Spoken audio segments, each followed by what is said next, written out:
लखीमपुर से इस वक्त की बड़ी खबर। अवैध संबंध के शक में पति और ससुर ने की थी महिला की हत्या। लखीमपुर दिनांक 26 जून को थाना मितौली क्षेत्र के घास काटने गई एक विवाहित महिला का शव गन्ने के खेत में बरामद हुआ। सूचना पर पुलिस द्वारा शव को पोस्टमार्टम हेतु भेजा गया था और थाना मितौली पर धारा 302 भादी बना अज्ञात पंजीकृत किया गया। पुलिस अधीक्षक खीरी विजय ढुल द्वारा घटना में शीघ्र अनावरण हेतु अपर पुलिस अधीक्षक एवं क्षेत्राधिकारी मितौली के नेतृत्व में 5 टीमों का गठन किया गया।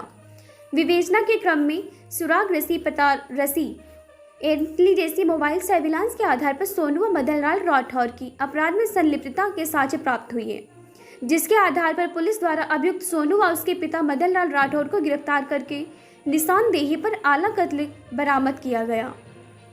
अभियुक्त सोनू को अपनी पत्नी के चरित्र पर शक था, जिसके कारण वह अपनी पत्नी को बाहर जाने से रोकता था।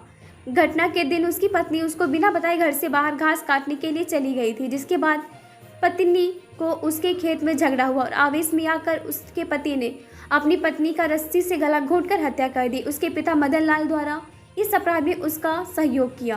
पूछताछ के दौरान इनके द्वारा अपने जुर्म का इकबाल किया गया है। Bureau report doctor Jarrar Khan. दिनांक 26 जुलाई को थाना मितौली क्षेत्र अंतर्गत एक गन्ने के खेत से एक विवाहिता का शव बरामद हुआ, जिस पर तत्समय थाना मितौली पर अज्ञात व्यक्ति के विरुद्ध हत्या का अभियोग पंजीकृत किया गया। घटना के अनावरण के प्रयास में यह प्रकाश में आया कि मृतका और उसके पति के बीच में अक्सर अनबन रहती थी और मृतका का पति मृतका के चरित्र पर शक करता था। घटना वाले दिनांक मृतका अपने पति को बिना बताए घर से खेतों की तरफ घास काटने के बहाने से गई थी। जब उसके पति सोनू को यह जानकारी प्राप्त हुई तो वह भी मृतका के पीछे पीछे खेत में गया। वहां पर उन दोनों के बीच में झगड़ा हुआ।